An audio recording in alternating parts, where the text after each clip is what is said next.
உண்மைதான் சார், உண்மைதான். ஏற்கனவே விஜய் அவர்களை கைது பண்ண போகிறாங்க. விஜய் அவர்கள் மேலே சார்ஜ் ஷீட் போட போகிறாங்க. சிபிஐலேருந்து எவ்வளோ சீக்கிரமாக இந்த தேர்தலுக்கு முன்னாடியே ஒரு கைது நடந்தாலும் நடக்கலாம். ஸோ என்னென்னா, அதாவது கிட்டத்தட்ட ஏஆர்ஆர்ஐ ப்ளஸ் ரெக்கமோடோ இது போன்ற பெரிய பெரிய பட்ஜெட், பெரிய பெரிய ஸ்டார்ஸ் ரஜினி, அஜித் போன்றவர்கள் நடிக்கும் பொழுது அந்த படங்களுக்கு எந்தெந்த கேமரா யூஸ் பண்ணுவாங்களோ அந்த மாதிரி கேமரா அதாவது ஒருத்த ஓட்டு போட மாட்டாங்க Vijay. Sivakarthikeyan fans, PR fans, Pradeep Ranganathan fans ஓட்டு போட மாட்டாங்க சார். சிவகார்த்திகேயன் ஃபேன்ஸுக்கு இவங்களுக்கு சண்டை தெரியுமா? எங்களெல்லாம் விடுங்க, நாங்களாம் இவங்களுக்கு மேலே. எங்கள் கூட சண்டை போடுறது வந்து சூரியனை நாய் பார்த்து குலைக்கிற மாதிரி நினைங்க. சிவகார்த்திகேயன் ஃபேன்ஸும் பிரதீப் ரங்கநாதன் ஃபேன்ஸும் அடிப்பாங்க. ஒரு ராயட்டிங்க சார், துப்பாக்கின்ற ஒரு படத்தை சார் அப்படியே துவா செஞ்சுட்டு கொள்ளுவாங்க. அதாவது இஸ்லாமியர்கள் தான் பயங்கரவாதிகள், இஸ்லாமியர்கள் தான் தீவிரவாதிகள் இவன் படத்தில் சொல்லிக்கிட்டே இருப்பாங்க, காமிச்சிக்கிட்டே இருப்பான். அது ஒவ்வொரு இஸ்லாமியனுக்கும் தெரியும். ஒரு இஸ்லாமியன் தெரிஞ்சோ தெரியாம இவனுக்கு ஓட்டு போடுறான் அப்படின்னா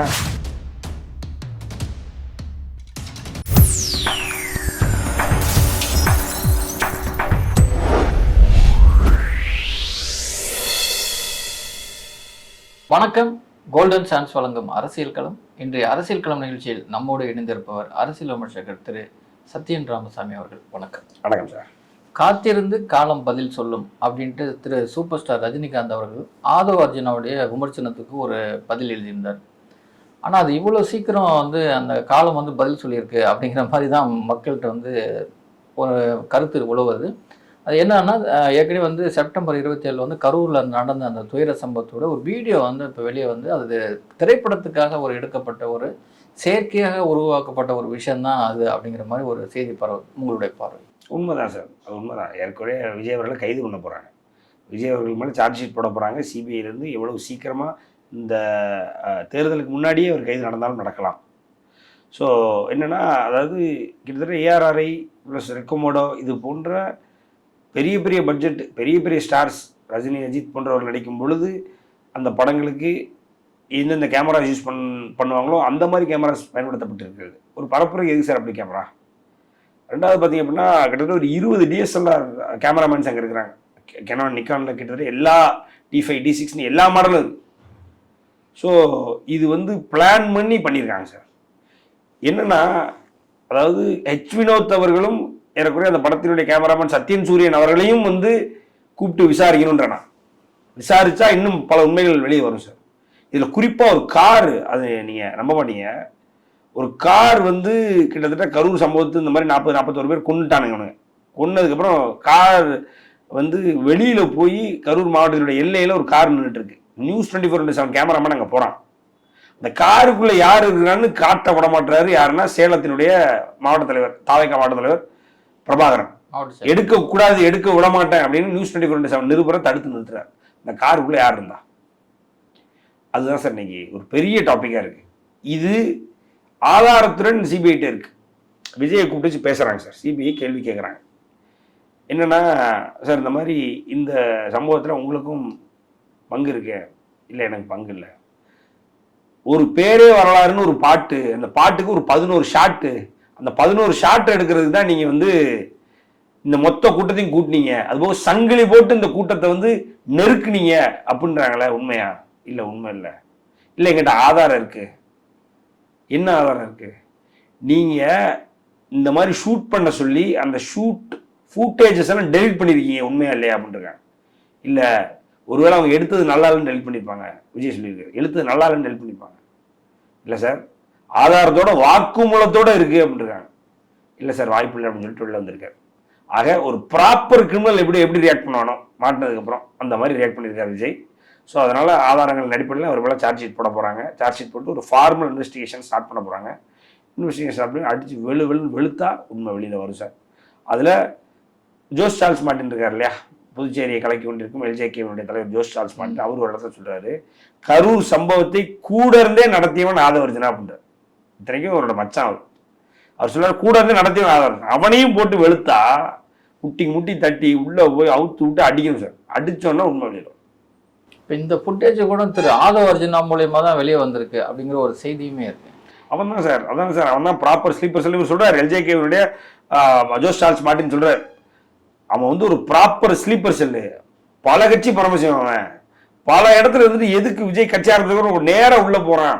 அதுவும் புஷியானந்த மட்டுப்படுத்தி புஷியானந்த ஒரு ஆளே இல்லாம ஆக்கி எப்படி இவன் 2000க்கு வந்தான்? அப்போ இவன் என்ன பண்ணிட்டு இருக்கான் அப்படின்றத ஒவ்வொன்றா அடுக்கிறேன்.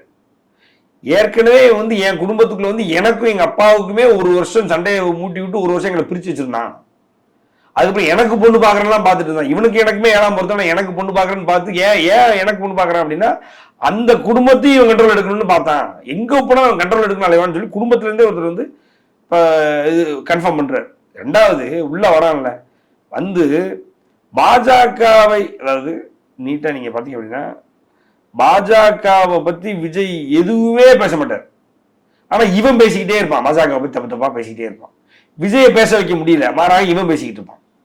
ஒரு எடுத்துக்காட்டுக்கு நேற்று பாத்தீங்க அப்படின்னா 90 தொகுதியில் என்கிட்ட கேட்டு வந்தாங்க. 2.5 வருஷம் முதல்வர் பதவி கேட்டு வந்தாங்க பாஜக. ஆனா எங்க தளபதி அசையவே இல்லை. அங்க தளபதி ஏற்கனவே டொப்பி போட்டு அவன் நாடகம் பண்ணிட்டு இருக்கான். யாரு? இஸ்லாமியர்கள் ஒருவன், நானும் இஸ்லாமிய சொந்தங்கள் ஒண்ணுதான்.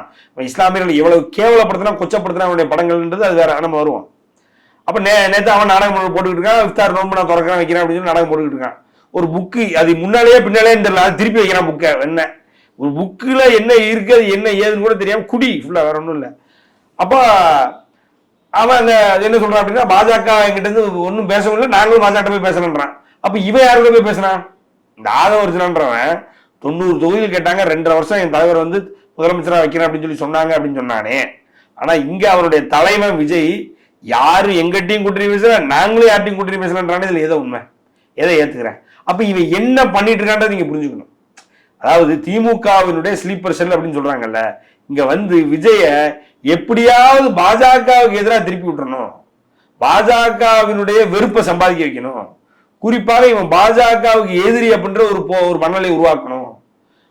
இதுதான், அதாவது திமுகவுக்கு மாற்று இவன் இல்லவே இல்லை அப்படின்றத எஸ்டாப்ளிஷ் பண்ணணும் அப்படின்னு சொல்லி இந்த ஆதவர்ஜன் அலைஞ்சிக்கிட்டு இருக்கான்.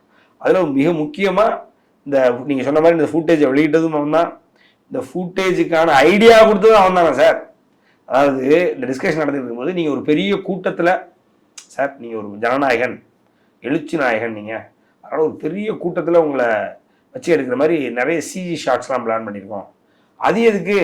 நம்ம இருக்காங்களே நாக்கத்தை கூப்பிட்டு நாய் மாதிரி வந்துடுவானுங்களே, இவனுங்களை கூட்டமா நிக்க வச்சு நம்ம ஷாட் பண்ணிடுவோம். எத்தனை ஷாட்டு? 11 ஷாட் என்ன சார், 100 ஷாட்னால எடுங்க, அது பாட்டுக்கு ஒழுங்கா இருப்பானுங்க அப்படின்னு சொல்லி அந்த ஐடியா கொடுத்து தூண்டி விட்டவனே இந்த ஆதவர்ஜனா தான். விஜயை தூண்டி விட்டு இன்னைக்கு கிட்டத்தட்ட விஜய் கைதாக போறான்னா அதுக்கு காரணமே ஆதவர்ஜனா தான். திரு விஜய் அவர்கள் வந்து உச்ச இடத்துல இருந்து, அதாவது உச்ச நட்சத்திரமா இருக்கிற நான் வந்து ஒரு பெரிய பொசிஷன்ல இருந்து நான் அந்த அரசியலுக்கு வந்திருக்கேன் அப்படின்னு சொல்லி சொல்றாரு.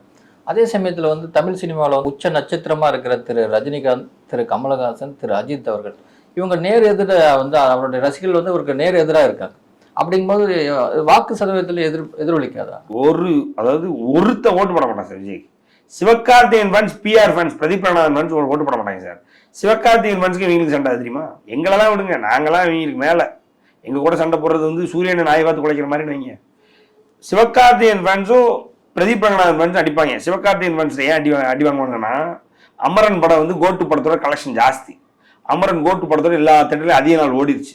அமரன் இந்தியா முழுக்க ஹிட்டு. குறிப்பா ஆந்திரால கலெக்ஷன்ல வதம் பண்ணிருச்சு கோட்டனோட 10 மடங்கு ஆந்திரால சிவகார்த்திகேயன் படம் கலெக்ஷன். நல்லா புரிஞ்சுக்கோங்க சார், 30 வருஷமா இருக்கிற விஜய் சிவகார்த்திகேயன் கோட்டு படத்தை வச்சு அமரன்ட்ட மண்டி போட்டார்ன்றத உண்மை. அந்த வெறுப்புல போட்டு சிவகார்த்திகேயனை இவனுக்கு திட்டுவானு யாரு? விஜய் ஃபேன்ஸ். அவனுக்கு யாரு அவனுங்களை முந்தினாலும் திட்டுவானு. அது அவங்களோட பிறவி குணம், பிறப்பு, வளர்ப்பு. அப்ப திட்டுறானுங்க. அதுக்கு ரிட்டர்ன் கொடுக்கணும் அப்படின்னு இந்த ஜனநாயகனோட ட்ரெய்லர் இருந்தது சார். அதே டைம்ல அதே நாள் அடுத்த நாள் பராசக்தி ட்ரெய்லர் இருந்தது. ஜனநாயகன் ட்ரெய்லர் வியூஸோட 3 மடங்கு ஜாஸ்தி பராசக்தி ட்ரெய்லர் வியூஸ். இதெல்லாம் விஜயினுடைய ரசிகர்களுக்கு டெய்லி வேலையே தான். வியூஸ் கூட்டணும், லைக்ஸ் போடணும், இதுதான் வேலையே. அதையே இல்லாம ஆக்கி துவம்சம் பண்ணி சிவகார்த்திகேயன் மனசு பெரிய சம்பவம் பண்ணிட்டானுங்க. அதனால வந்து சிவகார்த்திகேயன் மனசுக்கு இவங்களுக்கு ஆகாது. சிவகார்த்திகேயன் மனசை திட்டிக்கிட்டே இருப்பாங்க. ஒரு சிவகார்த்திகேயன் ஃபேன் கூட ஓட்டு போடக்கூடாதுன்னு தெளிவா இருக்காங்க. அதெல்லாம் சிவகார்த்திகேயன் ஃபேன்ஸ், ரஜினிகாந்த் ஃபேன்ஸ் வேற. சிவகார்த்திகேயன் ரஜினிகாந்த் ஃபேன் வேற. ரஜினிகாந்த் பண்றதை இவனுக்கு பண்றது பேசுறதெல்லாம் பார்த்தா அதுல கொஞ்சம் வெறுப்பா வேற இருக்காங்க. இதுல பிரதீப் ரங்கநாதன் ஃபேன்ஸுக்கும் விஜய் ஃபேன்ஸுக்கும் சண்டை. என்ன சொல்றேன்னா, 2010-11 காலகட்டத்தில் சுறா புலி போன்ற காவியங்கள்லாம் வரும்பொழுது 2015 வரைக்கும் பிரதீப் ரங்கநாதன் கெட்ட காலத்துல விஜய் கிழிச்சு ட்வீட் போட்டிருக்காப்ல. அப்ப அது ஸ்கிரீன்ஷாட் பிறப்ப வந்துகிட்டு இருக்கு. கெட்ட வார்த்தையில கிளினா கெட்ட வார்த்தையை எழுதியிருக்காரு சார். யாரு? பிரதீப் ரங்கநாதன். அப்பா அவர் ஃபார்மல் இல்லை, அப்போ ஒன்றும் கிடையாது. அவர் ஐடியா இருந்திருக்காரு, அசிஸ்டன்ட் டைரக்டராக இருக்கிறதுக்கு முன்னாடி வேலை பார்த்துருக்காரு. காலேஜில் படிக்கும் போதெல்லாம் விஜய் அந்த மோனம் இந்த மோனம்னு என்னென்ன கிளிமோ கிழிச்சிருக்காப்புல, அதை எடுத்து போட்டு இப்போ ட்ரெண்ட் ஆக்கி விட்டுருக்காங்க. அஜித் ஃபேன்ஸும் சிவகார்த்திகேயன் ஃபேன்ஸும் பாரு இவன்லாம் உன்னை கிழிச்சிருக்கான் அப்படின்ற அளவுக்கு. அதனால பிரதீப் ரங்கநாதன் உட்காந்து இவனை உட்காந்து திட்டிட்டு இருக்கானே. அவன் எப்போ சொல்லிட்டானா, தெரியாம சொல்லிட்டானா விட்டுருக்கானா, இப்போ சொல்லலையே. பிரதீப் ரங்கநாதனை போட்டு திட்டிட்டு இருக்காங்க. பிரதீப் ரங்கநாதன் ஃபேன்ஸ் இப்போ அவங்க 2K கிட்ஸ் ஹார்ட்டா வெளியில வந்திருக்கானுங்க. அதனால அவனுக்கு அடி தாங்க முடியாம உட்காந்துருக்காங்க. அதனால ஒரு நடிகனோட ஓட்டு இவனுக்கு கிடையாது. யாரு? விஜய்க்கு. ஒருத்தன் கூட மான ரோசம் உள்ள குறிப்பா அஜித் ஃபேன்ஸ் எல்லாம் வெறியில இருக்கானுங்க சார். இவன் வந்தான், இவன் எங்க நின்னாலும் அதுல நிக்கிறவன் டெபாசிட் கம்பல்சரி வாங்கிடக்கூடாது, அதுக்கு ஏதாவது வேலையை பார்க்கணும்னு உட்காந்துருக்கானுங்க. இதுல எல்லாத்துலயும் மேல நேற்று Rajinikanth fans, super star fans வேற தொட்டானுங்க. சூப்பர் ஸ்டாரை கிட்டத்தட்ட எலெக்ஷன்ல சம்பவம் பண்ணிட்டு இருந்தவர் அவரு. ஒவ்வொரு எலெக்ஷன்லயும் ஒரு கட்சியை போட்டு சம்பவம் பண்ணிட்டு இருந்தவர் அவரு. ஒரு அமைச்சர்கள் ஒரு முதலமைச்சர்களை சவால் விட்டு வாழ்ந்துகிட்டு இருக்கிறவர் அவரை டச் பண்ணா சும்மா விடுவாங்களா? அதனால ஏறக்குறைய விஜய் அந்த ஆதவர்ஜனான்றவங்களாம் எங்க நிக்கிறானோ அங்க இறங்கி வேலை பார்க்கணும்னு இருக்காங்க சூப்பர் ஸ்டார் ஃபேன்ஸ். அதனால ஒரு நடிகனுடைய ஓட்டும் கிடைக்காது. மிஞ்சு போனா சித்தப்பா விக்ராந்த் ஜெய் இவங்க ஃபேன்ஸ் எவனா இருந்தானா அவங்க போட்டா உண்டு. ஆமா, வேற எவனும் ஓட்டு போட மாட்டான். இல்லைன்னா குளோபல் ஸ்டார் சிபிராஜ் இருக்காரு, அவர் ஃபேன்ஸ் போட்டு ஓட்டு போட்டா உண்டு. வேற எவனும் ஓட்டு போட மாட்டான். திரு விஜய் அவர்கள் வந்து நாங்கள் சமத்துவம், அதாவது சமூக சமத்துவத்தை வந்து நாங்கள் பேணி கேட்குறோம் அப்படின்னு சொல்கிற அந்த விஜய் அவர்கள் அவர் எங்கே நிற்க போகிறார் அப்படின்னு ஒரு சில அசம்ஷன் வரும்போது அவர் சொல்கிற இடங்கள் வந்து திருச்சி, இங்கே சென்னையில் வந்து பெரம்பூர்னு சொல்கிறாங்க. ஏன் அங்கே நிற்கணும் அப்படின்னு ஒரு கேள்வி எழும்போது அங்கே அதிகப்படியான வந்து சிறுபான்மையர் ஓட்டு, குறிப்பாக கிறிஸ்துவர் ஓட்டு இருக்குது அப்படின்னு சொல்கிறாங்க. அப்போ என்ன இவர் ஒரு பெரிய மாற்றத்தை ஏற்படுத்த போகிறார்? ஏற்கனவே வந்து இருக்கிற அதே செட்டப்குள்ளே தானே அவர் வர்றார். இவர் மாற்றத்தெல்லாம் ஏற்படுத்த மாட்டார் சார். எடுத்துக்காட்டுக்கு பார்த்தீங்க அப்படின்னா விநாயகர் சதுர்த்திக்கு வாழ்த்து சொல்லலை, சரஸ்வதி பூஜை கொண்டாடல. ஏன் கொண்டாடல அப்படின்னா, கரூரில் 41 பேர் என்னன்னே தெரியாது, எப்படி இறந்தாங்கன்னே தெரியாது, இறந்துட்டாங்க. விஜய்க்கு தெரியாது எப்படி இறந்தாங்கன்னு தெரியாது, அவருக்கு காரணமே இல்லை, ஆனால் தெரியாமல் இறந்துட்டாங்க. அங்கே திடீர்னு இறந்துட்டாங்க. உலகத்திலே முதல்ல வீட்டில் கூப்பிட்டு வச்சு ஆறுதல் கொடுத்தவர் அவர் தான். ஒரு முதல் அரசியல்வாதி, ஒரு புது ட்ரெண்டை உருவாக்குனார், ட்ரெண்ட் செட்டர் அவர். அந்த ஒரு துயரத்திலேருந்து அவர் இன்னும் மீண்டு வராதனால அவர் வந்து சரஸ்வதி பூஜையை கொண்டாடல, அதாவது இந்து பண்டிகைகள் எதுவும் கொண்டாடல. டக்குன்னு கிறிஸ்மஸ் வரும்போது பார்த்தீங்க அப்படின்னா அந்த வருத்தம்லாம் போயிடுச்சு. கிறிஸ்மஸ் வந்து எல்லா பாதிரிமாரையும் கூப்பிட்டு வச்சு மேலே வச்சு கொண்டாடுறாப்புல. அப்போவே அவர் எவ்வளோ சமத்துவவாதின்னு எல்லாருக்கும் தெரிஞ்சிச்சு. குறிப்பாக அவருடைய அந்த ஃபேன்ஸ் இருக்காங்கல்ல, புருஷன் எனக்கு பிடிக்காது விஜய் தான் பிடிக்கும், பொண்டாட்டி எனக்கு பிடிக்காது விஜய் தான் பிடிக்கும், விஜய்க்கு நான் பொண்டாட்டியாக வரணும் அடுத்த ஜென்மத்தில், விஜய்க்கு நான் அந்த மாதிரி சொல்லிட்டு இருக்காங்க தெரியுமா, அவனுங்களுக்கே ஓரளவுக்கு தெரிஞ்சிச்சு. என்னடா இது சரஸ்வதி பூஜை கொண்டாடல, ரைட்டு, தீபாவளி இது மட்டும் கிறிஸ்மஸை கொண்டாடுறாரு அப்படின்றது தெரிஞ்சு போச்சு சார். விஜய் விஜய் விஜய் விஜய் தான் சார் அவரோட லெட்டர் பேட்லாம் வரும். பாஜகவில் ஒரு பெரிய பிரச்சனை ஆயிடுச்சு. என்னென்னா மெர்சல்னு ஒரு காவியம் வந்தது. அந்த காவியத்தில் என்ன பண்ணிட்டாங்க அப்படின்னா, கோயிலை இடித்து ஹாஸ்பிட்டலில் கெட்டு அப்படின்ட்டாங்க. அப்படின்னோடனே எச்ராஜாக்கெலாம் டக்குன்னு காண்டாயிடுச்சு. எச்ராஜா உடனே இவருடைய ஹிஸ்ட்ரி பூரா நோண்டி இவரோட ஓட்டர் ஐடி கார்டு வரைக்கும் எழுதி வெளியில் அடித்து, இவர் ஜோசப் விஜய், இவர் கிறிஸ்டின்னு, இவரும் அட்லின்ற கிறிஸ்டின் சேர்ந்து இந்த வேலையை பார்த்துக்கிட்டு இருக்காங்க. இந்து கோயிலுக்கு எதிரான ஒரு தேவையில்லாத ஒரு விஷம பிரச்சாரத்தை வெளியில் கொண்டு வந்துட்டு இருக்காங்க. அதில் மாட்டினது தான் ஜோதிகா சூர்யா. இன்னைக்கு வரைக்கும் அவங்க படமே ஓட மாட்டேங்குது, பாவம். அதில் மாட்டினது தான்.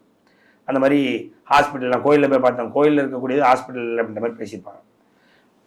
அப்போவே பார்த்தீங்க அப்படின்னா விஜய் வந்து ஒரு கிறிஸ்தவர் அப்படின்னு சொல்லி சொன்னவும் மறுநாளே ஒரு லெட்டர் பேட், இது வரைக்கும் இல்லாத, அது வரைக்கும் விஜய்னு ஜோசப் விஜய் அப்படின்னு ஒரு லெட்டர் பேட் அடித்து வெளியில் விட்டார். ஸோ நான் கிறிஸ்தவன் தான், ஆமாம் அப்படின்னு அவரே அக்னாலேஜ் பண்ணுறாரு. ஸோ அவர் கிறிஸ்தவர்கள் தொகுதியில் தான் நிற்பார் அப்படின்றது ஒரு பெரிய ஆச்சரியப்படுவாங்க. நீங்கள் ஒரு கேள்வி கேட்டீங்க தெரியுமா, அவர் வந்து ஒரு சமத்துவவாதி கிடையாதா, அவர் மாற்றத்திற்கானவர்கள் சார். அவரே பொழுது போலன்னு வந்திருக்காரு சார். 50-55 வயசாயிருச்சு. சிவகார்த்திகிட்ட தோத்தாச்சு, அடுத்த பிரதீப் ரங்கநாதன்ட்டு தோக்கணும். அவர் என்ன ரஜினியா உட்காந்து எல்லாமே இன்னும் ஜெயிச்சுக்கிட்டே இருக்க, இன்னும் வந்து எக்ஸ்பெக்டேஷனை கொடுத்து ஒரு ஜெயிலர் 2 மாதிரி அப்படி இல்லைன்னா KHRK மாதிரி ஒரு படத்தை கொண்டு வர்றதுக்கு அவர் என்ன ரஜினியா? ஒன்றும் கிடையாது. மிஞ்சி போனால் ஒரு மகேஷ் பாபு படத்தை ரீமேக் பண்ணுவார், அப்படின்னா இருந்திருந்து பாலையா படத்தை ரீமேக் பண்ண போயிட்டார். Balayya is the most troll star in Tamil Nadu. அவர் படத்தை ரீமேக் பண்ணுற அளவுக்கு இவர் இருக்காருன்னா இவரோட நிலைமை யோசிச்சுக்கோங்க. அப்போ எவனும் இவரை மதிக்க மாட்டேங்கிறான். சினிமாவில் out of focus, out of form. இப்போல்லாம் பழைய மாதிரி ஆடவும் முடியல, வயசாகிட்டு இருக்கு, ஃபுல்லாக சுகர் பாடி தாங்காது, குடி. அதனால் வந்து வெளியில் போகணுன்னு போர் அடிக்குதுன்னு சொல்லி அரசியல் பண்ணிட்டு இருக்காரு. அப்படியே போர் அடிக்குதுன்னு அரசியல் பண்ணால் நான் சிஎம் தான் ஆகணும்னு கூச்சிக்கிட்டு இருக்காப்புல. அதனால வந்து இவர் மக்களை காப்பதற்காக வருகிறார், மக்களை கொண்டாடுவதற்காக வருகிறார், சமூக நீதியை காப்பதற்காக வருகிறார்ன்றதெல்லாம் வந்து சும்மா, அதெல்லாம் பேசுறதுக்கு நல்லா இருக்குன்றதுனால அங்கங்கே பேசுவானே ஒழிய இந்த எலெக்ஷன்ல சிஎம் ஆனா இருப்பான் சார். இந்த எலெக்ஷன்ல சிஎம் ஆனா இவன் இப்படி ஒரு கட்சி நடத்துறானே அவனுக்கு தெரியாத அளவுக்கு ஆயிரும். பனையூர்ல போய் உள்ள செட்டில் ஆயிரும். பனையூர்லயே பதுங்குக்குழியை பறிச்சு உள்ள போயிடுவான். எவன் உலகத்துல எவன் நினைச்சாலும் முடியாது. திரிஷாவே ஒரு நாள் தேடும் பாருங்க அவனை.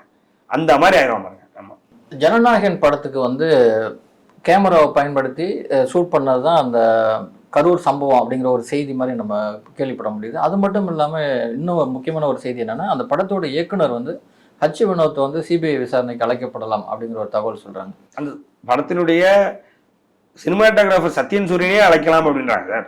அழைக்கணும் சார். என்ன சார் சும்மா ஒருத்தர் 2 பேர் சாக 2 வயசு பிஞ்சு குழந்தை வாயை உடச்சி கோணையாக்கி சாகடிச்சிருக்காங்க சார். 9 குழந்தைகள் பள்ளி பருவத்தில் இருக்கக்கூடிய 9 குழந்தைகளை நெஞ்சில மிதிச்சு முதுகெலும்பு உடச்சு கொண்டிருக்காங்க சார். என்ன சார் இது?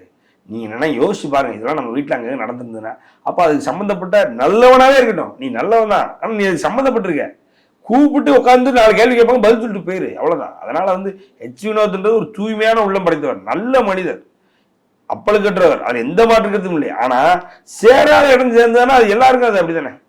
சாதிக் பாசான்னு ஒருத்தனை கொண்டாங்க தெரியுமா, ஒரு வக்கீல். எதுக்கு கொண்டாங்க?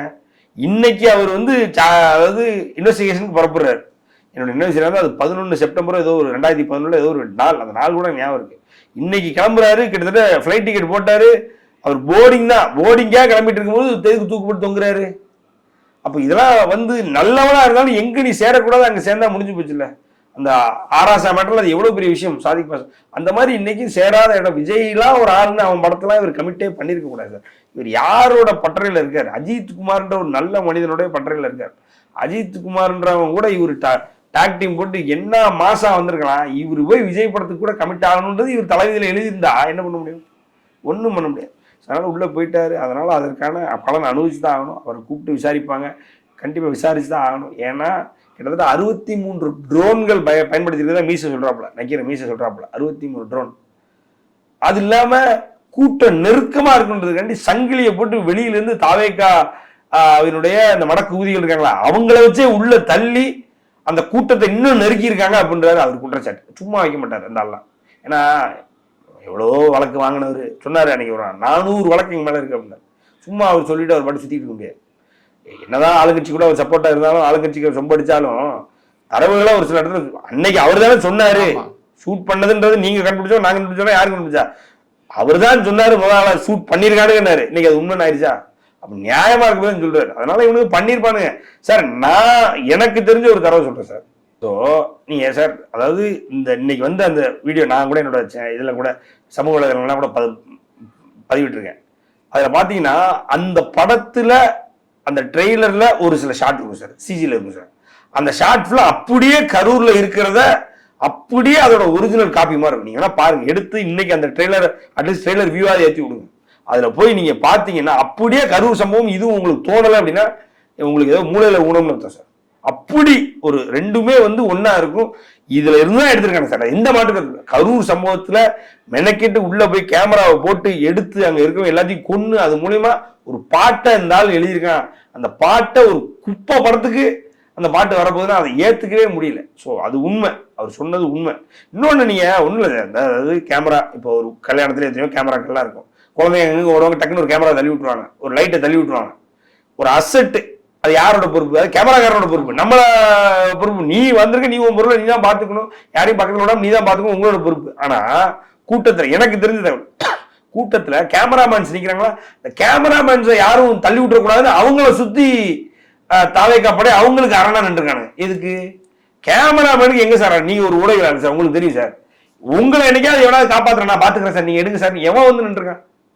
எவன் சார் வந்து நின்றுருக்கான்? அப்ப நின்றுருக்கானுங்கன்னா அப்போ அவங்கள சேஃப்கார்டு பண்ணுன்னு உள்ள அனுப்பியிருக்கானுங்களே, அப்ப அவனுக்கு அந்த ஃபுட்டேஜ் எங்க கொடுத்துருக்கானுங்க? சரி, இதெல்லாம் விடுங்க சார். நேற்று இத்தனை கேமரா வெளியில வருது இல்ல, இல்ல இது வந்து வச்சிருந்த படத்துக்காக, ஜனநாயகன் படத்துக்காக இல்ல, இது ஏன் கேமரா, நான் தன்னிச்சையா உள்ள போய் எடுக்க போனேன் அப்படின்னு ஏன் இன்னைக்கு வரைக்கும் எவனும் கிளைம் பண்ண வரல? கிளைம் பண்ண வரணும்ல. இல்ல நீங்க சொல்ற மாதிரி பொய்யெல்லாம் அவதூறுலாம் பரப்பாதீங்க. இது ஏன் கேமரா, நான் தளபதியோட ரசிகன், நான் எடுக்க வந்தேன். இல்ல நாங்க எங்களை ஹையர் பண்ணாங்க ஒரு கம்பெனி, தனியார் வேண்டாம் ஒரு கம்பெனி எங்களை ஹையர் பண்ணாங்க, நாங்க தான் எடுக்க வந்தோம். சொல்ல வேண்டியது எவனும் வந்து ஏன் சொல்ல மாட்டாங்க? அப்ப எவனோ ஒருத்தன் அதுக்கு பின்னாடி இருக்கலாம் சார் கேமராமேன், அவன் ஏன் வந்து தன்னிச்சா இல்ல நான் எடுக்க போனேன், எனக்கு பிடிக்கும் தளபதினு ஏன் வரமாட்டான்? அப்போ இவங்க அமுத்தி தானே உட்காந்துருக்கானுங்க, அதனால அமைதியாக இருக்கானுங்க. நாளைக்கு மாட்டினோன்னா பெரிய அளவில் இவனும் கேஸில் உள்ள போகணும் இல்லை. அப்போ இது வந்து ஒரு மிகப்பெரிய ஒரு ஸ்ட்ராட்டஜைஸ் பண்ணி ஒரு ஒரு இந்தியாஸ் மோஸ்ட் இம்பார்ட்டன்ட் இல்லை most brutal incident, killing incident விடவே கூடாது இவனில் சார்.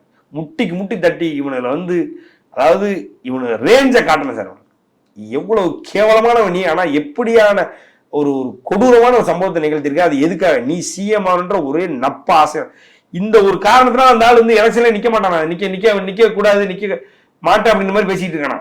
இப்போ அதாவது ஏற்கனவே இந்த சங்கீதா அவருடைய விஷயத்திலேயே பார்த்தீங்க அப்படின்னா கிட்டத்தட்ட அவுட். அவன் பெண்கள் அவனுக்கு மேல இருக்கக்கூடிய அது சாமா, அதாவது இவன் ரசிக பெண்கள், அந்த பெண் அணில் குஞ்சுகள் இருக்காங்களா அவங்கள சொல்லல, அந்த உண்மையான பெண்கள் இருக்காங்க தெரியும் ஊருக்குள்ள, அவங்களுக்கு இவன் மேல ஒரு வெறுப்பு உருவாயிடுச்சு. இந்த சங்கீதா விஷயத்துல அடிச்சாங்க ஒன்னா, சங்கீதாவே இவனை வந்து மெண்டல்னு சொல்லவும் வெறுப்பாயிட்டாங்க.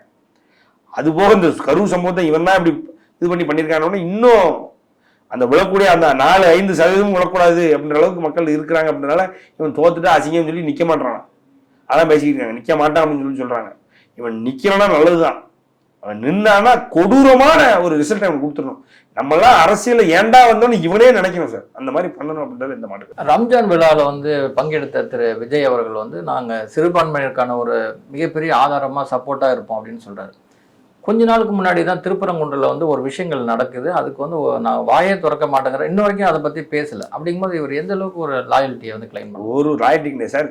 துப்பாக்கின்ற ஒரு படத்தில் சார் அப்படியே துவா செஞ்சுட்டு கொல்லுவாங்க, அதாவது இஸ்லாமியர்கள் தான் பயங்கரவாதிகள், இஸ்லாமியர்கள் தான் தீவிரவாதிகள் இவன் படத்துல சொல்லிக்கிட்டே இருப்பான் சார், காமிச்சுக்கிட்டே இருப்பான்.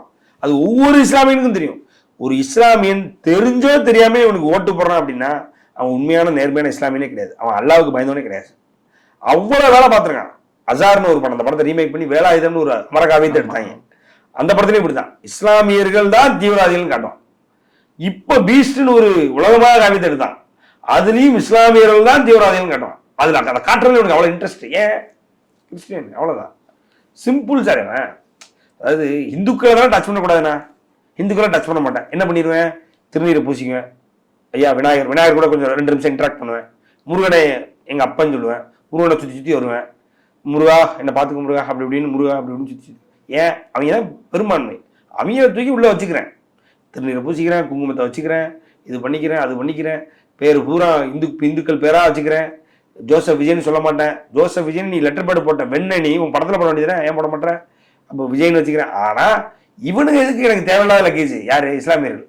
அப்படிதான் அவங்களை ட்ரீட் பண்ணுவான் எல்லா படத்துலையும் சார். லவ் ஜிகாதுன்னு இப்ப சொல்றோம் தெரியுமா, அத படத்துல முதல்ல தமிழ்நாட்டில் காமிச்சதே இவன் தான் சார்.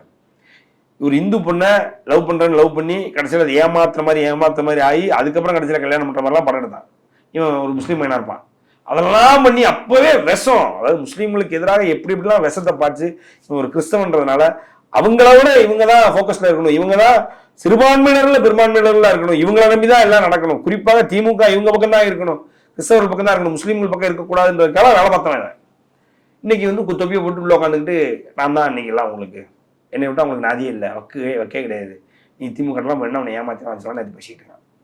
கூச்சான சொன்னான். அங்க இருக்கிறவனு வெக்கமே இல்லை. இதுல இத்தனைக்கும் புசியானந்தவர் யாரு, இஸ்லாமிய நண்பர்கள் மட்டும் வாங்க, வேற யாரும் வராதிங்க, தயவு செஞ்சு கேட்டுக்கிறோம் அப்படின்றான் அவன். ஏய் சமத்துவ விழான்றீங்க, அப்புறம் இஸ்லாமியர்களை மட்டும் உள்ள வர சொல்றீங்க. நீ யாரு? புஷி ஆனந்த் எந்த வகையிலாம் இஸ்லாமியனா? அப்புறம் நீ மட்டும் தொப்பியப்பட்டு உள்ள போற, உங்க அண்ணன் எப்படா இஸ்லாமிய? சமத்துவ விழான்னு அப்புறம் எதுக்குடா அதுக்கு பேர் வச்சிருக்கீங்க? அறிவு இருக்காடா கொஞ்சம் பாத்தீங்கன்னா? அரசியல் பண்ணணும்னு வந்துட்டீங்க.